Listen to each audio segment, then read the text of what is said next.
Doctor, muy buenas noches. ¿Me confirma si está en sala para poder comenzar?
Doctor, muy buenas noches. ¿Me confirma si está en sala?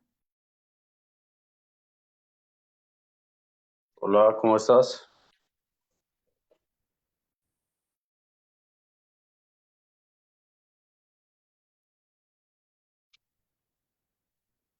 Muy buenas noches, estimados participantes. Les saluda Sadita, asesora académica del Centro de Capacitación Galenos. Bienvenidos al curso de BLS y ACLS, Soporte Vital Básico Cardiovascular Avanzado. El ponente a cargo del curso es el doctor Cristian Cárdenas Moreno. Para una buena exposición, por favor, mantener micrófonos y cámaras apagadas, a menos que el ponente solicite su participación. Cualquier consulta o duda que tengan, lo responderá al final de la presentación. Asimismo, para todos los participantes que desean solicitar el material, clase grabada y el certificado, les dejo mi contacto en el chat. Esperando que el curso sea de su agrado, le doy el pase al ponente. Muy buenas noches, doctor. Buenas noches, muchas gracias por la invitación en la noche de hoy. Un agradecimiento especial al Centro Internacional de Capacitación Profesional Público-Privado Galenos. Un placer, me presento, mi nombre es Cristian Cárdenas, soy su oficial retirado de la Marina de Guerra en Colombia, de la especialidad de Sanidad Naval. Tengo dos carreras en el área de la salud, una en enfermería, otra en radiología diagnósticas con diplomados, especialización en el área de medicina práctica, operación de radiología, salud pública y didáctica universitaria. Bien, interrogo si el audio, bueno, por favor, ¿podrías confirmarme el audio es adecuado? Sí, doctor. Vale, muchas gracias. Bien, sin más que agregar, damos inicio.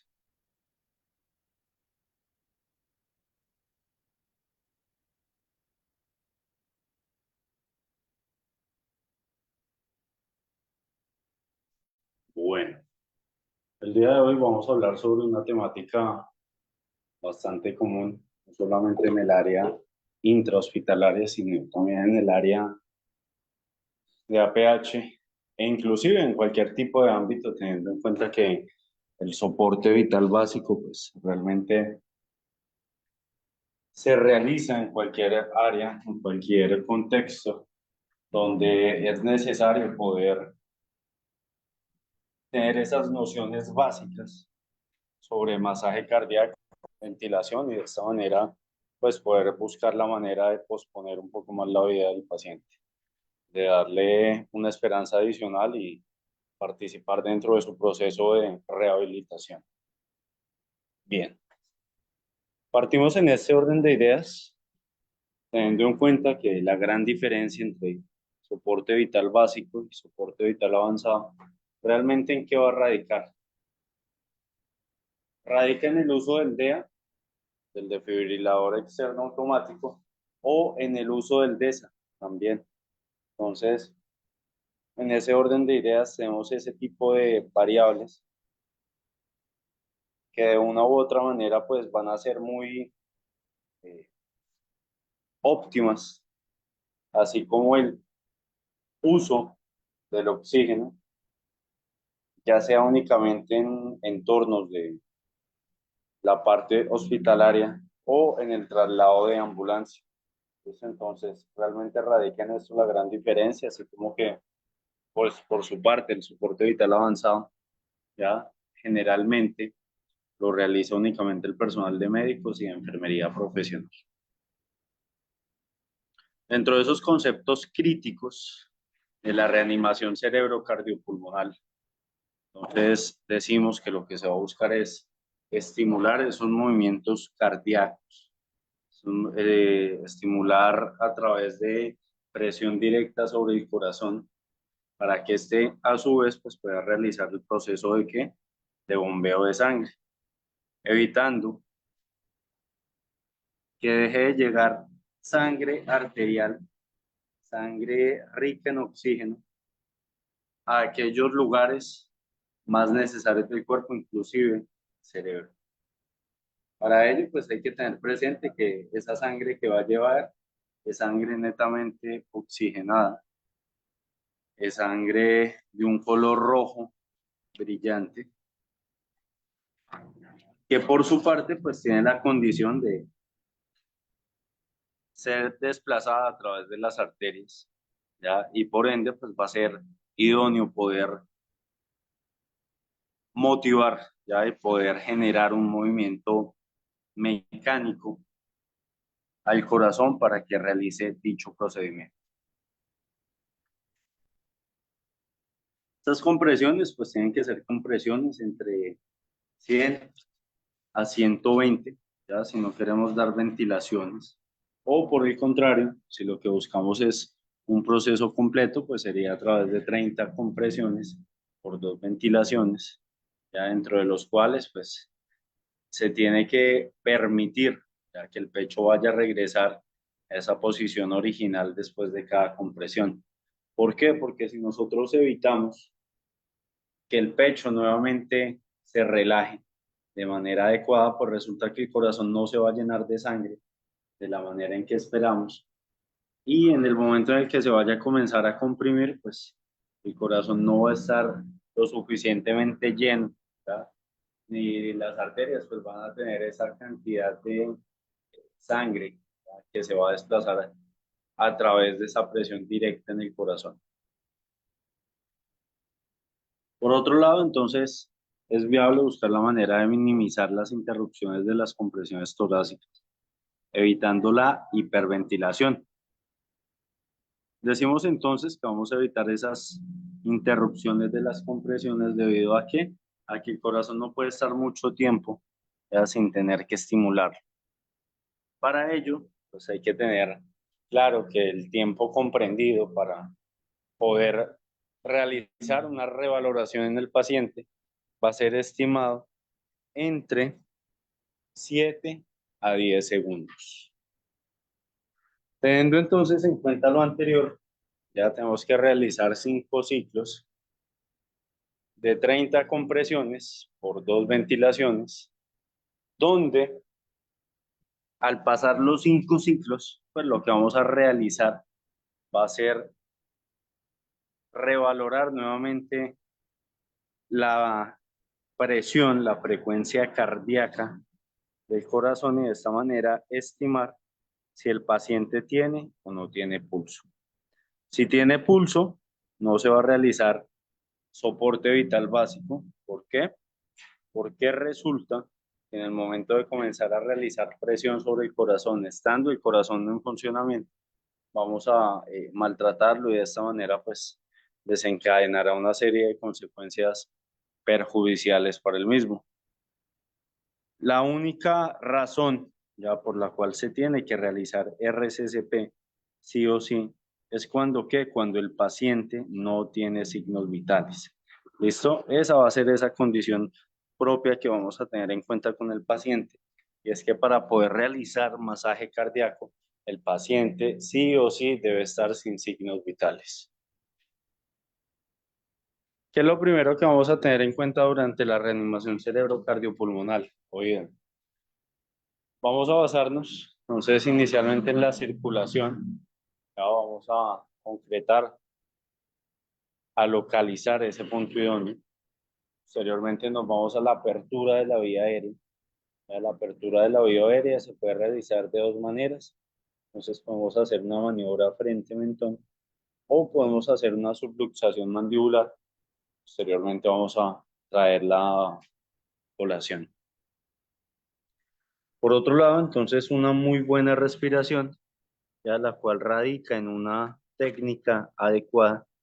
Y finalmente, pues tenemos la defibrilación, que va a ser el uso del DEA, ya del desfibrilador externo automático, el cual tiene como función primordial el hecho de poder reactivar la actividad eléctrica del miocardio a través de pequeñas descargas. O tenemos el DESA, que es el desfibrilador externo semiautomático, el cual también se va a utilizar con este propósito. Bien. Para la maniobra de la apertura de la vía aérea, entonces iniciamos colocando la mano en la frente de la víctima y empujándola posteriormente con la palma hacia atrás.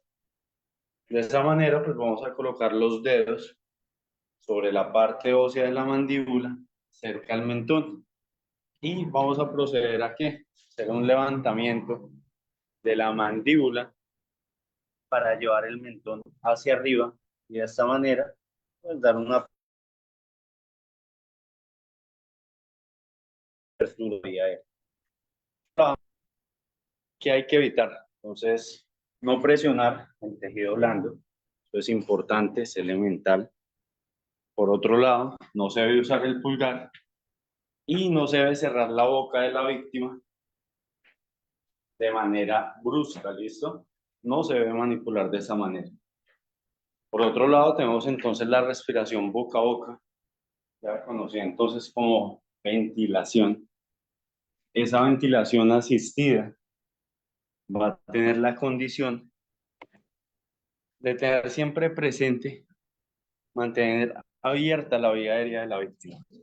Vamos a tapar la nariz con el pulgar y con el dedo índice de la mano que va a estar en la cabeza y vamos a tomar aire no profundamente y vamos a sellar los labios con los de la víctima de tal manera que comencemos a administrar oxígeno a través de esa exhalación repetitiva. ¿Cuántas van a ser? 2 ventilaciones. ¿Listo? Por otro lado, vamos a administrar entonces una respiración de 1 segundo y vamos a observar que el pecho se eleve. Si el pecho se eleva, quiere decir que estamos realizando el procedimiento de forma idónea y que los pulmones están recibiendo, así sea una cantidad muy mínima de oxígeno. Bien. Por otro lado, vamos a ir hacia la respiración boca a mascarilla. Entonces, en ese orden de ideas ya tendremos una mascarilla que nos va a servir como elemento protector, ya para evitar que se vayan a transmitir algunas enfermedades por aerosoles, ya lo cual también suele ser algo muy común y que se suele ignorar con facilidad, o por qué no en el peor de los casos que se vaya a transmitir un VIH. Esto es decir, un virus de inmunodeficiencia adquirida. ¿Y por qué? Porque probablemente ya una persona puede tener lesiones en sus labios, úlceras en sus labios, y de esta manera en el momento en el que tiene contacto directo con la boca del paciente, de mucosa a mucosa, pues lo que vamos a generar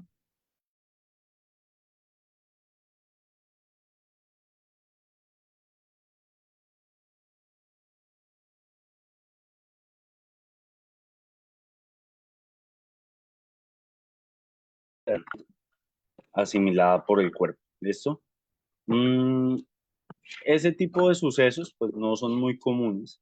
Ya, realmente, para ser sincero, hay que partir de que el virus puede vivir aproximadamente fuera del cuerpo 0,001 punto segundos, ¿ya?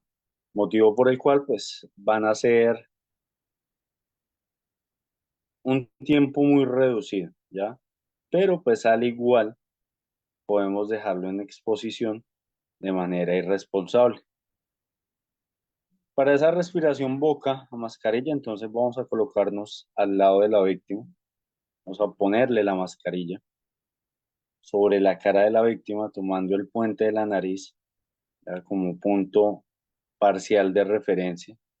Vamos a formar un sello entre la mascarilla y la cara y vamos a proceder a colocar los dedos de la mano restante sobre la mandíbula de tal manera que se comience a elevar hasta administrar aire durante un segundo. Esa secuencia de la RCP por un reanimador único en adultos, entonces se debe realizar siempre administrando respiraciones de forma segura, verificando el pulso cada 5 ciclos y tener en cuenta que la víctima pues, siempre debe estar en una posición supina y sobre una superficie que vaya a ser rígida para él. ¿Con el objetivo de qué? De que en el momento en el que se vaya a proceder a realizar el masaje cardíaco, pues dichas compresiones se realicen en el lugar en que se tienen que realizar y lo que vayamos a estimular pues sea el corazón en el momento en el que se realice el masaje, pues lo que esté bajando, ya vaya a ser el colchón o vaya a ser la espuma donde se encuentra acostado el paciente. ¿Listo? Entonces, ese suele ser un error un poco más común de lo que se piensa, pero pues es importante, ¿no? Partir de que siempre lo primero que debemos de hacer es verificar, ya que la parte posterior del paciente pues se encuentre con un elemento rígido, a fin de lograr una ventilación que sea eficiente, una ventilación que sea efectiva.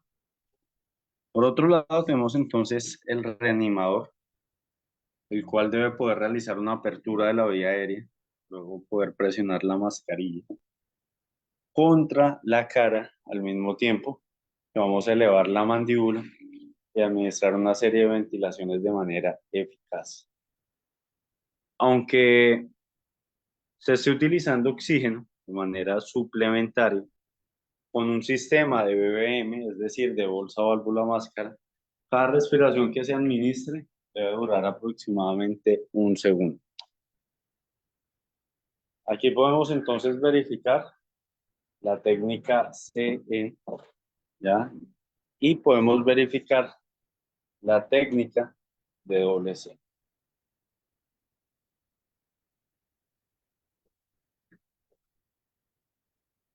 Vale la pena entonces rescatar que este tipo de procedimientos realmente radican de que debe hacer una muy buena técnica. ¿Listo? Este tipo de procedimientos no se trata ya del que más fuerza tenga o el que más aguante realizando RCCP. ¿Por qué? Porque no se trata realmente de un juego de medir quién tiene mejor condición o capacidad física, sino que se trata de realizar movimientos, de realizar maniobras adecuadas en el momento idóneo. ¿Listo? Hacer RCP cansa, después de realizar más de 2 o 3 minutos, un proceso arduo, ya en el cual duelen los brazos si se realiza el RCP de forma adecuada.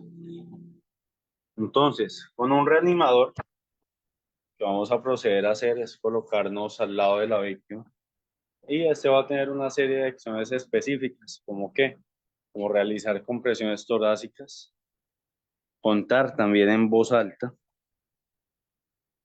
hacer el intercambio con el otro reanimador cada 2 minutos, de tal manera que se pueda dar un tiempo extra ya para que pueda reposar. Y dicho cambio, pues tiene que durar un tiempo inferior a ¿qué? A 5 segundos.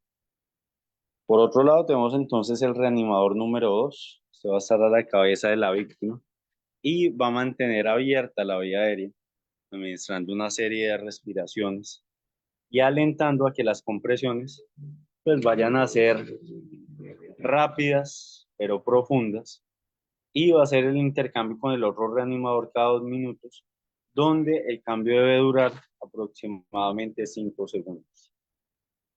Especialmente si se ha colocado un dispositivo avanzado para la vía aérea, puede empeorar la evolución del paro, y lo que vamos a hacer entonces va a ser impedir el retorno venoso al corazón y reducir el flujo sanguíneo. ¿Cuál va a ser la función específica del desfibrilador externo automático? Oye, primero que todo, pues entender que este tipo de equipos ya funcionan a través de unos pasos comunes para el uso de él. Realmente suele ser un poco más fácil de lo que parece, puesto que lo que hay que hacer es prenderlo, ubicar los parches en cada uno de los lugares exactos que él nos va a indicar, y digo, él nos va a indicar por qué. Porque resulta que dentro del dibujo de cada parche, pues viene inclusive discriminada la zona exacta donde se va a colocar. ¿Qué hay que tener en cuenta entonces cuando se ponga el DEA? Verificar que el paciente se encuentre bien depilado, verificar que el paciente, por otro lado, pues no se encuentre sudado, ya de tal manera que si se encuentra sudado, pues va a ser muy difícil que se pueda adherir los parches del DEA. Y a partir de allí, pues él va a hacer como un sondeo, ya midiendo la actividad eléctrica del corazón. ¿Y va a comenzar a qué? Va a comenzar a valorar, va a comenzar a verificar cómo se encuentra el corazón y si es necesario alguna descarga, si es necesario solo continuar con la estimulación, o por el contrario, ya si el paciente ya no tiene signos vitales y literalmente no hay otro tipo de opciones o de posibilidades con él mismo. Dentro de los principios de fibrilación, entonces vamos a presentar los siguientes.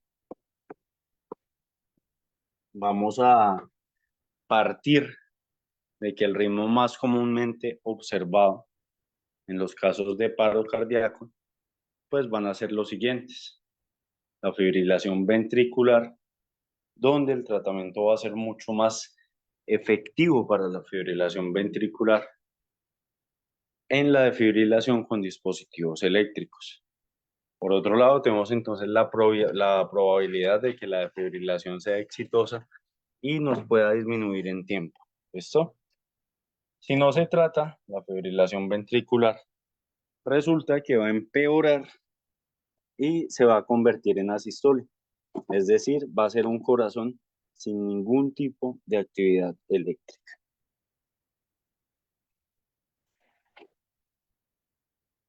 ¿Qué vamos a tener presente? Entonces, sí o sí vamos a tener presente los movimientos del corazón.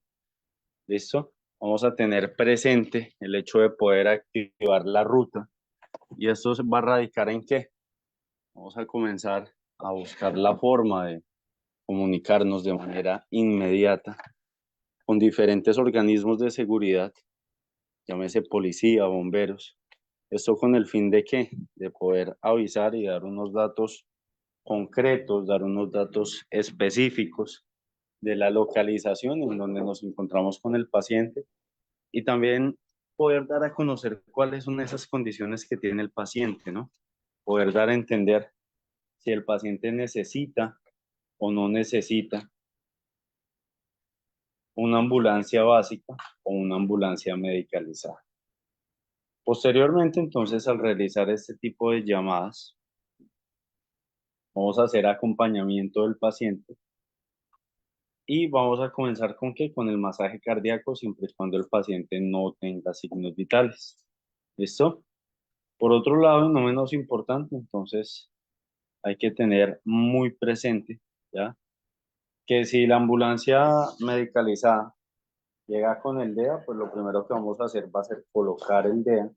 ¿Para qué? Para revalorar si hay actividad cardíaca y que sea el quien comience a comandar, a darnos a conocer si es necesario dar una descarga, por el contrario, continuamos estimulando el corazón con masaje cardíaco. O si por el contrario, realmente el paciente no amerita ninguna descarga porque ya no posee ningún tipo de signo vital y pues realmente se encuentra muerto.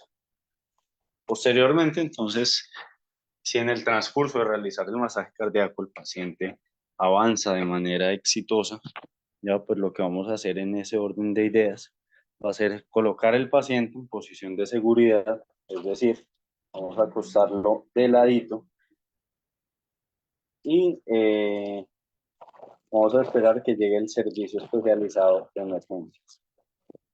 Por otro lado, si el paciente sale de esa condición dentro del hospital, pues se va a llevar a hospitalización o va a quedar en la unidad de cuidados intensivos y posteriormente se va a dar de alta dependiendo la manera en la cual pueda ir evolucionando. Bien. Por otro lado, tenemos entonces el oxígeno que requiere el paciente.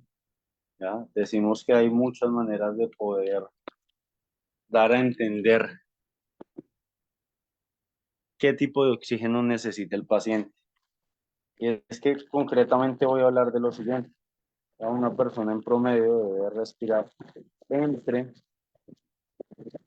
95 a 100. ¿Listo? Ese debe ser el porcentaje de oxígeno que debe tener una persona del común. Si la persona por su parte respira por debajo de 95, vamos a preocuparnos y vamos a buscar la manera de qué, de poder administrar oxígeno. ¿Para qué? Para equilibrar esa descompensación. ¿Con qué se inicia? Iniciamos entonces casi siempre con cánula nasal, ¿ya? Y posteriormente vamos a ir pasando a una mascarilla, ¿ya? Posteriormente de la mascarilla a un equipo de CPAP, ¿ya? Posteriormente del CPAP a un Venturi y así progresivamente, ¿ya? Hasta que pues se logre estabilizar el paciente como es debido, ¿ya? Entonces hay algunos equipos, ¿ya? Que se utilizan para descompensaciones de alto flujo y hay otros que por su parte pues no poseen este tipo de condición, ¿ya? Y pues siempre se tiene que hacer de forma algorítmica, es decir, vamos a comenzar ya con los pasos más sencillos hasta posteriormente ir avanzando dentro del proceso de rehabilitación y de compensación del paciente. Bien. Dentro del paro cardíaco extrahospitalario, entonces vamos a realizar aproximadamente 2 minutos de IRCP antes de colocar el DEA. Y en caso de ser intrahospitalario, el paro va a colocar el DEA en cuanto esté disponible. ¿Listo? Entonces, ahí podemos observar una diferencia específica ya entre realizarlo de manera intrahospitalaria a realizarlo de manera extrahospitalaria. Por otro lado, si es igual o mayor que 8 años, se debe usar parches de adulto y se debería usar parches pediátricos para niños menores de 8 años. Y vamos a colocar el interruptor del DEA en child o niños, si se cuenta con ello, ya que la descarga pues realmente tiene que ser mucho menor. Esto va a proceder a comenzar a analizar el ritmo cardíaco. Dentro de los ritmos apropiados para hacer una fibrilación, tenemos entonces la fibrilación ventricular y tenemos la taquicardia ventricular. Dentro de los ritmos apropiados para la fibrilación, entonces vamos a contar con la sistolia y con la actividad eléctrica sin pulso. Bien.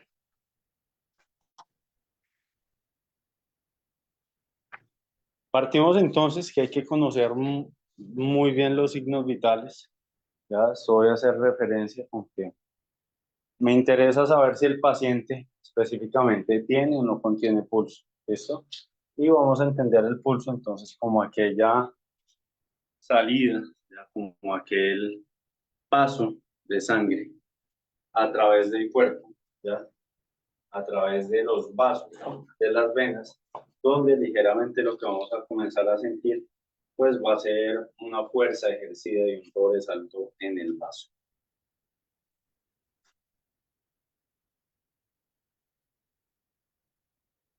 Dentro del proceso de revaloración, pues, puntualmente vamos a verificar si el paciente ya tiene pulso y respira. Si el paciente ya tiene pulso y respira, entonces vamos a pasarlo a una posición de seguridad y continuamos el manejo intrahospitalario. Por otro lado, es importante entonces, si el paciente aún no cuenta con pulso, vamos a continuar administrando RCCP durante otros 5 ciclos, ya, los cuales se tienen que distribuir en 2 minutos. Listo, posteriormente entonces nos vamos a una revaloración nuevamente del paciente, ya, y de esta manera pues, verificamos si el paciente ha salido de ese estado tan engorroso. Las compresiones deben de ser compresiones entre 4 a 5 centímetros. Ya son compresiones que no son tan fuertes. ¿Ya? Y es importante entonces educar el cuerpo a que haga la fuerza necesaria, ¿no? Porque no nos sirve para nada maltratar al paciente y de esta manera por realizar un procedimiento mal hecho, ¿ya? Son cosas que no serían viables. La ventilación excesiva también es importante, ya tener presente que también puede ser perjudicial, así como evitar esas mínimas interrupciones, ya, que se pueden generar. ¿Listo? Bueno.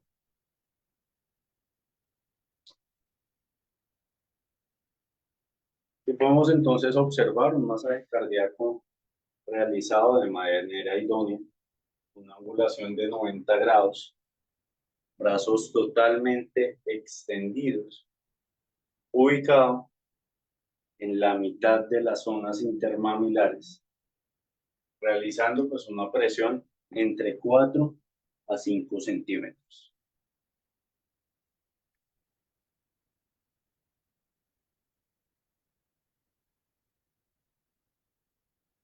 Por otro lado, no menos importante, entonces vamos a tener en cuenta siempre las compresiones, la vía aérea y la ventilación.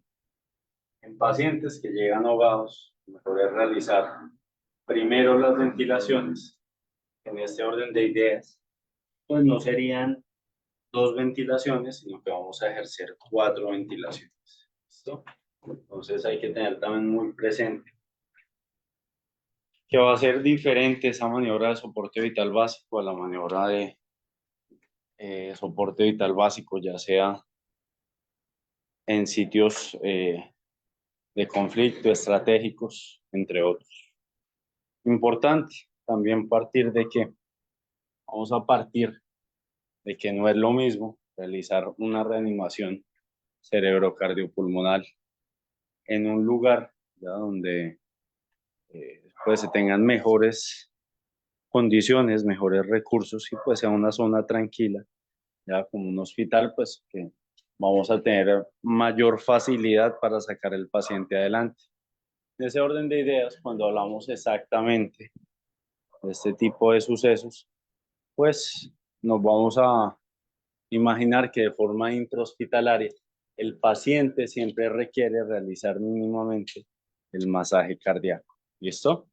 Por otro lado, y no menos importante, entonces también vamos a partir de que en la parte de APH o en sucesos o emergencias en masa, pues no va a ser viable realizar el masaje cardíaco, puesto que la cantidad de recursos, la cantidad de equipos va a ser muy limitada, la cantidad de profesionales en el área de la salud también van a ser muy limitadas, motivo por el cual pues, se va a complicar el hecho de poder brindar una atención un poco más específica a una persona que no tiene signos vitales en su momento. ¿Por qué? Porque en APH o en ese abordaje de medicina táctica y de desastres naturales, pues vamos a darle mayor interés a aquellas personas que tienen mayor probabilidad de vivir. ¿Listo? Entonces, con esto también hay que ser francos, hay que ser sensatos. Ya lo mismo que en un colapso, un desastre natural, pues también la atención que se va a brindar va a ser a aquellas personas que tienen mayor probabilidad de vida, ya que pues para ellos es mucho más efectivo poder administrar líquidos, poder administrar medicamentos, entre otros. Bien. Por otro lado, y no menos importante, entonces vale la pena rescatar lo siguiente. Resulta que un paciente que ha tenido algún tipo de herida traumática a modo de amputación nunca va a ser viable el hecho de administrar RCCP sin haber controlado primero la hemorragia. ¿Por qué? Porque probablemente en el momento en el que se comience a estimular el corazón, lo que vamos a hacer es crear una hemorragia masiva en menor tiempo para el paciente, debido a que pues tiene pasos abiertos, ¿ya? Y ese tiempo máximo para controlar la hemorragia, que va a ser entre 2 a 3 minutos, pues va a disminuir a la mitad, ya que el tiempo va a premiar este tipo de manipulación específica del corazón para que haya un sangrado mucho más brusco.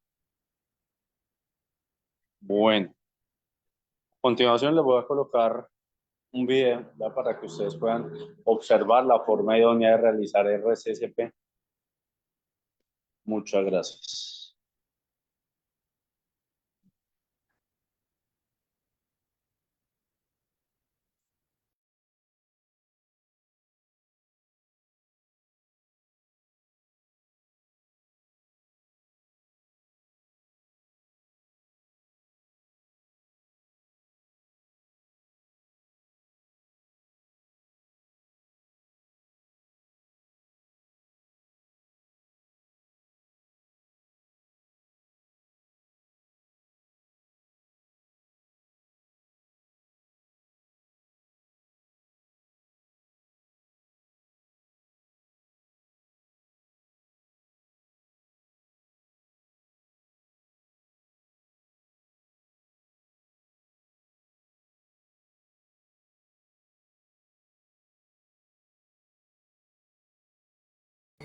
Protocolo de actuación ante una parada cardiorrespiratoria en adultos.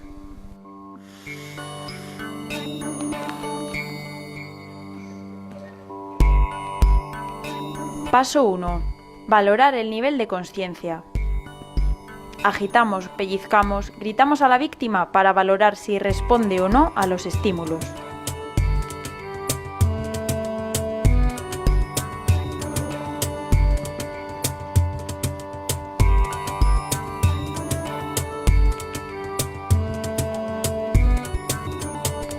Si no responde, gritamos pidiendo ayuda. Paso 2. Apertura de vías aéreas. Nos acercamos a la víctima para valorar si respira. Ver, oír, sentir.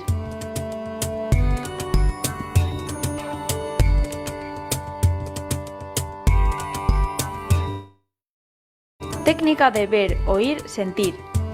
Ver el movimiento del tórax. Oír el sonido de flujo de aire y sentir el aire expirado por la víctima en nuestra mejilla.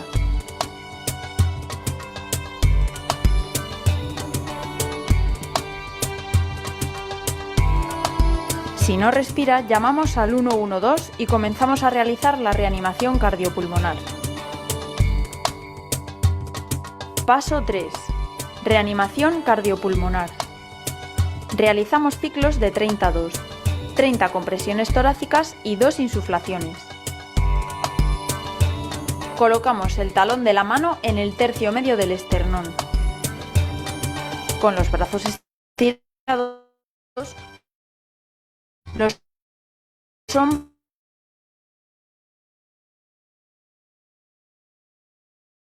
deben posicionarse sobre la vertedera.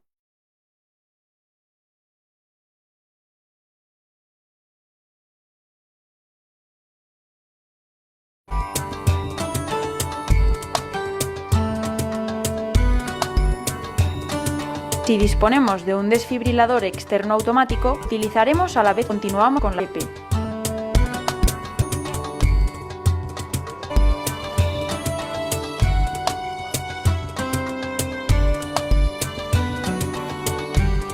En el caso de que la víctima sea un niño, un lactante o un ahogado, realizaríamos 5 insuflaciones antes de comenzar con los ciclos 30-2.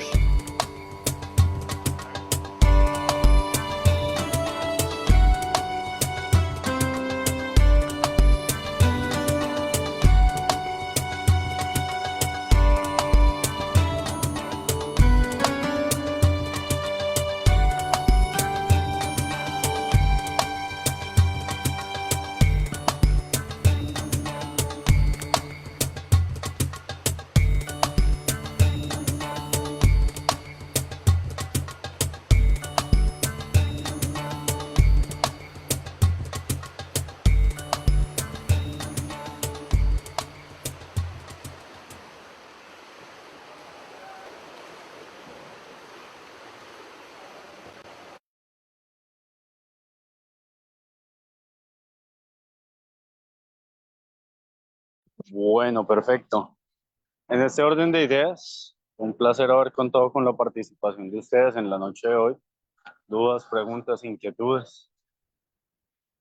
Recordarles que posteriormente se van a entregar los certificados a través de los diferentes canales de comunicación donde ustedes hicieron contacto con cada uno de nuestros asesores, así como el material de apoyo, ¿vale? Sin más que agregar y habiendo solucionado el tema en su totalidad, no me queda nada más que desearles una excelente noche, buen viento y buena mar. Muchas gracias.